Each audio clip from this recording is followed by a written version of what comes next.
magandang araw mga ka-basic ecclesial community sa San Jose de Maribago Parish. Nandito po tayo sa Sitio Masinag, especially to Masinag Farmers Association UMA, Upland Managed Agriculture ng Barangay San Isidro, Batngon, Leyte. So under po siya ng San Jose de Maribago Parish, and meron silang basic ecclesial community dito, mga family groups ng isang sitio na kung saan ay binuo nila sa pamamagitan ng pamumuno ni Sir Frank, yung UMA or Upland Management Agriculture. Ito po ay binubuo ng mga community sa isang sitio na pinamumunuan ni Tatay Rohing, and then yung farm nila dito is assisted by the Caritas Palo ng Archdiocese of Palo at the same time ng Caritas Italiana under San Jose de Maribago Parish. Sila po yung recipient dito. And papasukin po natin yung kanilang farm dito na maraming tanim. Harvest season po ngayon ng cucumber, ng kanilang ampalaya, at the same time eggplant, at marami pang iba, at marami pa silang tinanim dito. So this is just ilang buwan pa lamang sila nag-start ng pag-aalaga ng mga tanim dito, ng pagtatanim. And this becomes very successful until this time. Kaya sa season na ngayon, pwede ho ang bawat isa ay magpunta sa kanila dito lamang sa Masinag upang bumili ng kanilang mga products. So pasukin natin ang Masinag farm para tingnan natin, silipin natin ano yung kanilang mga tanim. Sama natin dito si Father Chris. Pasok tayo.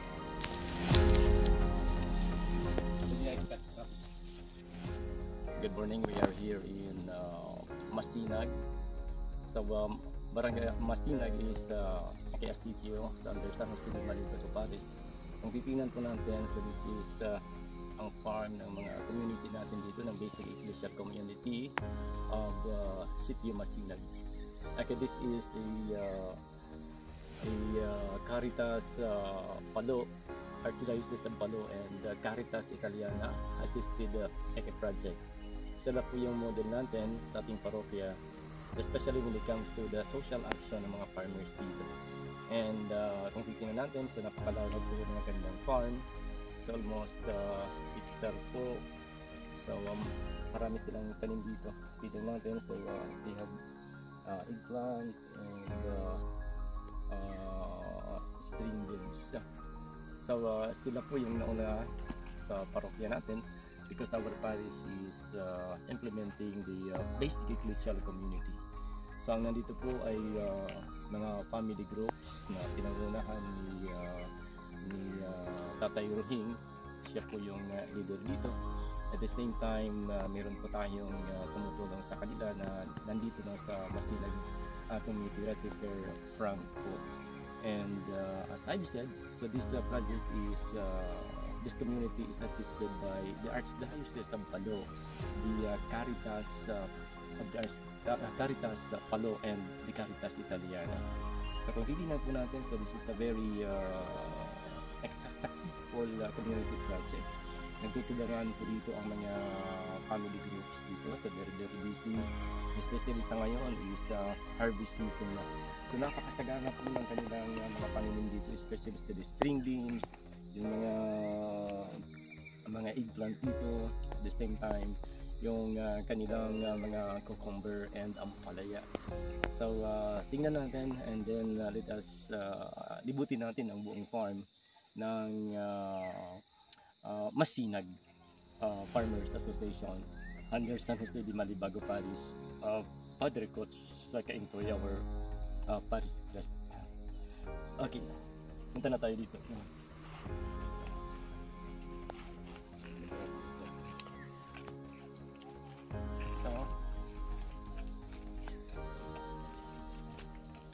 So napaka-po ng kanilang beans everyday po. Napakarami yung harvest nila. And then sinusupply nila sa iba't ibang lugar dito sa Batngon. At the same time, kahit sa Samar, sa Santa Rita, dinadala nila ang mga product nila dito, harvest from Negedis Farm. At palawak po ng kanilang ito, kung titingnan natin, napakahigit ng bunga ng kanilang mga string bulbs. Okay, so dito naman, ito naman yung kanilang mga talong nila. Okay, so tingnan natin. So bago lang ito, bago lang sila namunga. And libutin natin ang the farm ng Masinag Farmers Association. So nakalawak po. So nakalawak ng sa kanilang farm dito.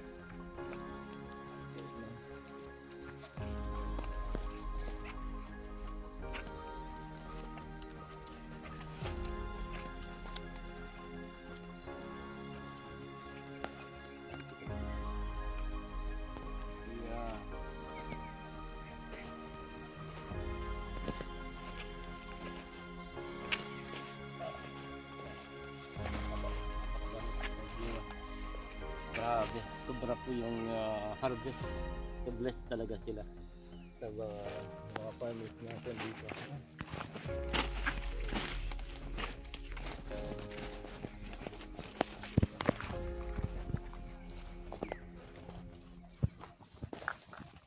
Okay, ito, no? String beans. Grabe yung string beans nila.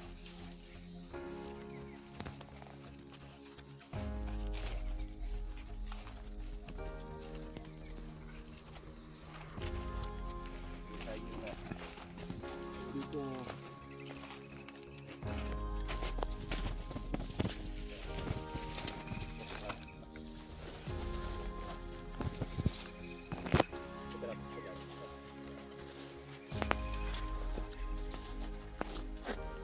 ibabang balon ng mga okra dito.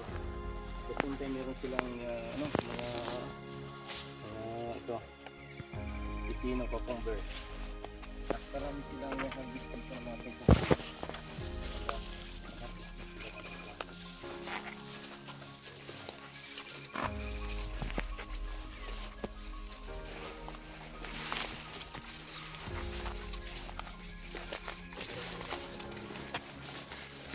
Hindi nila lagyan ng trellis yung kanilang cucumber. Pero napakadami yung bunga ng mga cucumber dito.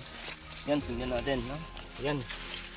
Grabe, walang trellis yung cucumber nila, pero kung titingnan natin, ayan, no? Napakarami. Napaka-fertile po ng farm dito. Ito, no? So walang trellis, pero this is very abundant. Kaya halos bawat nodes ng cucumber ay merong bunga. Napakarami po. No? So harvest lang nila, napakarami.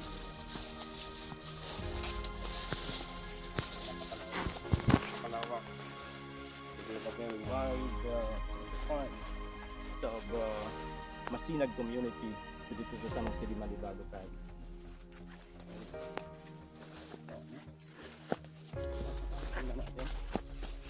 Kanya na lang natin, no?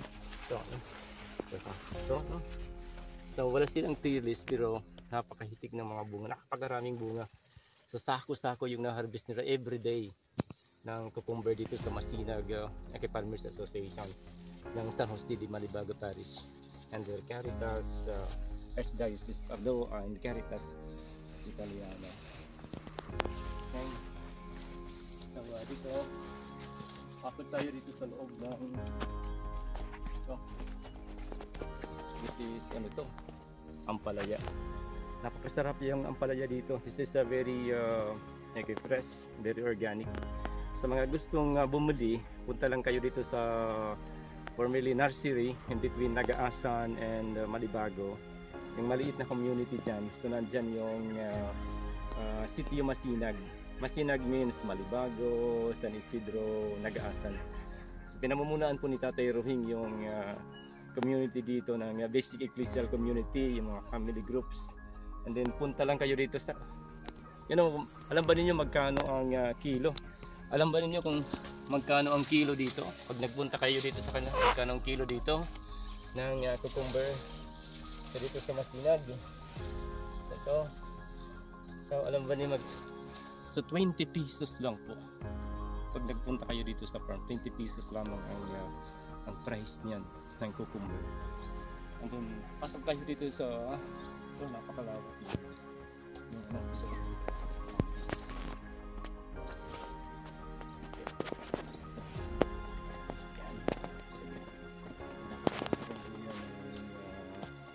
Ampalaya. Yung ampalaya. So, they're very blessed. So, yung family groups natin ang is natin basic Christian community dito sa San Jose de Maribago.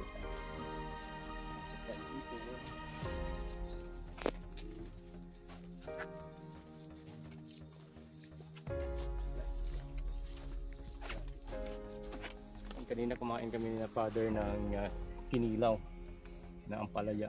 Napakasarap. Very crunchy. This is very organic sila. Wala silang spray. Wala silang ginagamit ng synthetic fertilizer. Purely chicken manure or chicken dung yung ginagamit. Tingnan ninyo.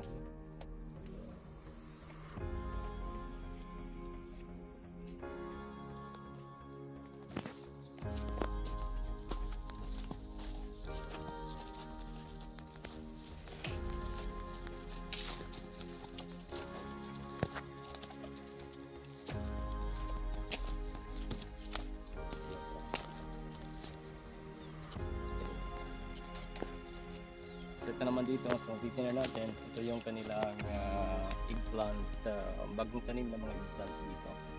So 1, 2, 3, 4, 5, 6, 7, 8, 9, 10, 11, 12, 13, 14, 15, 16, 17, 18, almost 30 or 25 na mga plant po ginamitan ng plastic mulch. So they are applying the organic technology dito. So that is a organic. So very safe po yung mga gulay nila. Napakaganda yung mga gulay nila dito. So sa mga gustong bumili ng gulay, so season po dito sa kanila, everyday lagi silang nag-harvest beans, ampalaya, gusto niyo ng cucumber, so marami sila sa ngayon dito. So just go to Sitio Masinag in between Maribago and Naginagaasan.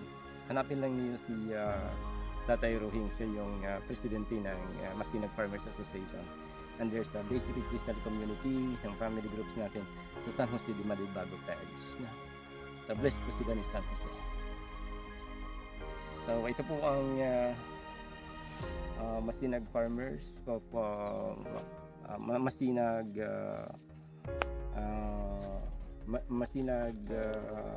Uma. So napakarami po silang tanim. So sa ngayon po is we visited this farm and nakikita po natin na talagang malaki yung tulong sa kanila ng mga farmers dito sa San Jose de Maribago Parish Nursery Sitio Masinag.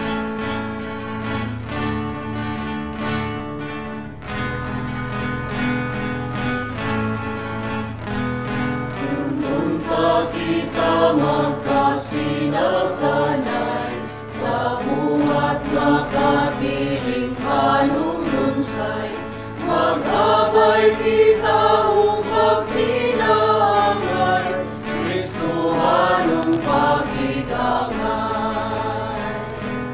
Katilingban malipayon, katilingban matahon, katilingban malipayon, katilingban matahon. Punta ng tao pag-aisipon, silingan higala o gitsuon. Kung sa kahakita ka malipayon, ning katilingban ka karon. Katilingban malipayon, katilingban malipayon.